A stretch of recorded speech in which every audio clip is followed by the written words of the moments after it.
Shalom Bapak, Ibu, Saudara dan Saudara yang terkasih. Salam sehat bagi kita semua.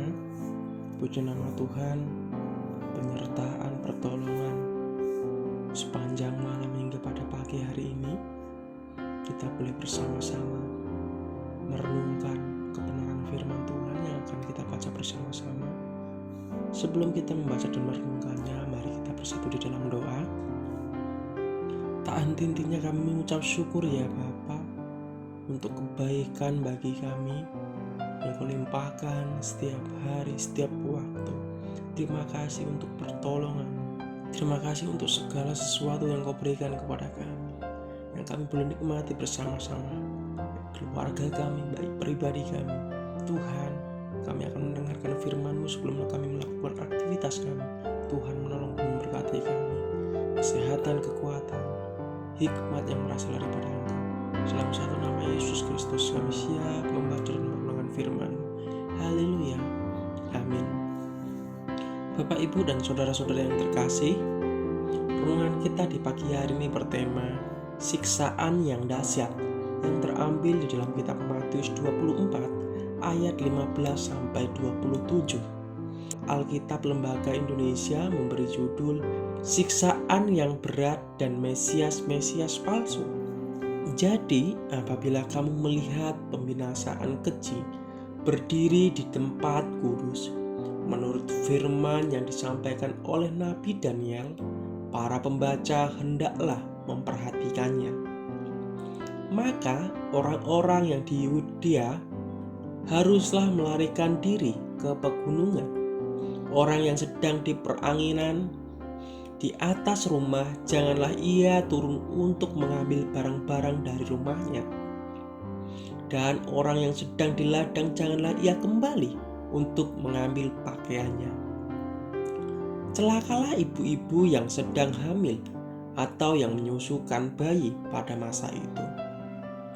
Berdoalah supaya waktu kamu melarikan diri itu jangan jatuh pada musim dingin dan jangan pada hari Sabat. Sebab pada waktu itu akan terjadi siksaan yang dahsyat seperti yang belum pernah terjadi sejak awal dunia sampai sekarang, dan yang tidak akan terjadi lagi. Dan sekiranya waktunya tidak dipersingkat, maka dari segala yang hidup tidak akan ada yang selamat. Akan tetapi oleh karena orang-orang pilihan, waktu itu akan dipersingkat. Pada waktu itu jika orang berkata kepada kamu, lihat Mesias ada di sini, atau Mesias yang ada di sana, janganlah kamu percaya. Sebab Mesias palsu dan nabi-nabi palsu akan muncul, dan mereka akan mengadakan tanda-tanda yang dahsyat dan mukjizat-mukjizat, sehingga sekiranya mungkin mereka menyesatkan orang-orang pilihan juga. Camkanlah, aku sudah mengatakan terlebih dahulu kepada kamu.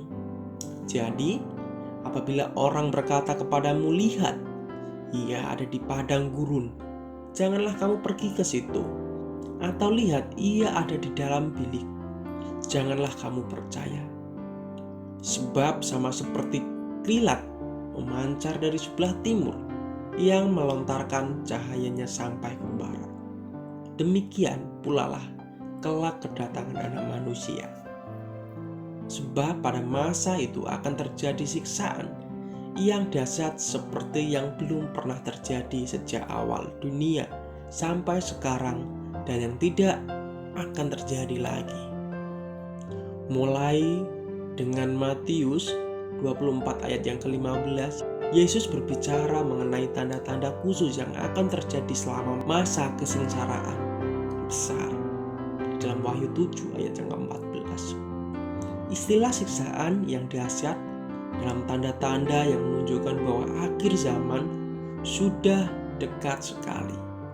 Tanda ini akan mengarah kepada dan mengadakan kedatangan Kristus ke bumi setelah masa kesengsaraan ini. Di dalam Matius 24 ayat 30 sampai 31. Tanda yang utama ialah apa yang dikenal sebagai pembinasa keji. Di dalam Matius 24 ayat yang ke-15, yaitu suatu peristiwa khusus yang tampak dan memberitahukan orang setia yang masih hidup selama masa kesengsaraan itu, bahwa kedatangan Kristus pada akhir zaman akan segera terjadi. Peristiwa yang menjadi tanda ini terutama menunjuk kepada penajisan bait suci Yahudi di Yerusalem oleh Antikristus. Antikristus atau manusia durhaka akan mendirikan sebuah patung dari dirinya sendiri di bait Allah, sambil menyatakan dirinya sebagai Allah di Wahyu 13 ayat 14-15. Hal-hal berikut merupakan fakta-fakta penting mengenai peristiwa yang sangat penting di masa depan ini. Pembinasaan keji itu akan menandai permulaan tahap terakhir dari masa kesengsaraan besar yang akan memuncak dalam kedatangan Kristus ke bumi untuk menghukum orang yang berdosa di Hargamedeon di dalam Wahyu 19 ayat 11-21. Dengan memperhatikan saat terjadinya peristiwa ini, jadi apabila kamu melihat di dalam Matius 24 ayat 15, orang kudus yang mengalami masa kesengsaraan itu dapat mengetahui dengan kepastian masa kesengsaraan besar akan berakhir dan Kristus akan datang untuk memerintah bumi. Jangka waktu di antara peristiwa ini dan akhir zaman disebutkan 4 kali dalam Alkitab sebagai 3,5 tahun atau 1260 hari di dalam kitab Wahyu 11 ayat 1 sampai yang ketiga. Karena pengharapan besar akan kedatangan Kristus ini di dalam Matius 24 ayat 33, orang setia harus mengetahui bahwa setiap berita yang menyatakan Kristus sudah kembali adalah berita bohong. Kedatangan Anak Manusia setelah masa kesengsaraan besar ini akan kelihatan dan diketahui oleh semua orang yang hidup di dunia di dalam Matius 24 ayat 27-30. Tanda lain adalah munculnya nabi-nabi palsu sebagai hamba-hamba iblis, akan mengadakan tanda-tanda yang dahsyat dan mukjizat-mukjizat di dalam Matius 24 ayat 24. Yesus mengingatkan semua orang percaya agar berjaga-jaga secara khusus terhadap orang yang mengaku dirinya sebagai nabi, guru, dan pengkhotbah Kristen tetapi yang sebenarnya palsu. Namun mereka mengadakan mukjizat penyembuhan dan tanda-tanda ajaib serta tampaknya sangat berhasil dalam pelayanan mereka. Pada saat yang bersamaan, nabi-nabi palsu ini akan memutarbalikkan dan menolak kebenaran dalam firman Allah. Amin. Mari kita bersatu di dalam doa.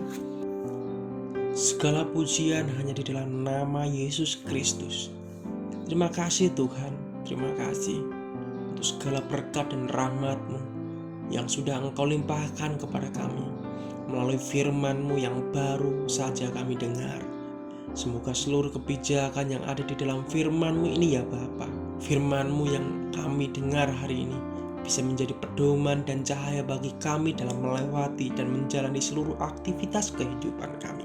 Kami menyerahkan kehidupan kami ya Bapa dari saat ini sampai Maranatha datang. Terima kasih Bapa, ini doa seruan kami di dalam satu nama Yesus Kristus. Haleluya. Amin. Shalom, selamat pagi, selamat beraktivitas. Tuhan Yesus memberkati kita semua.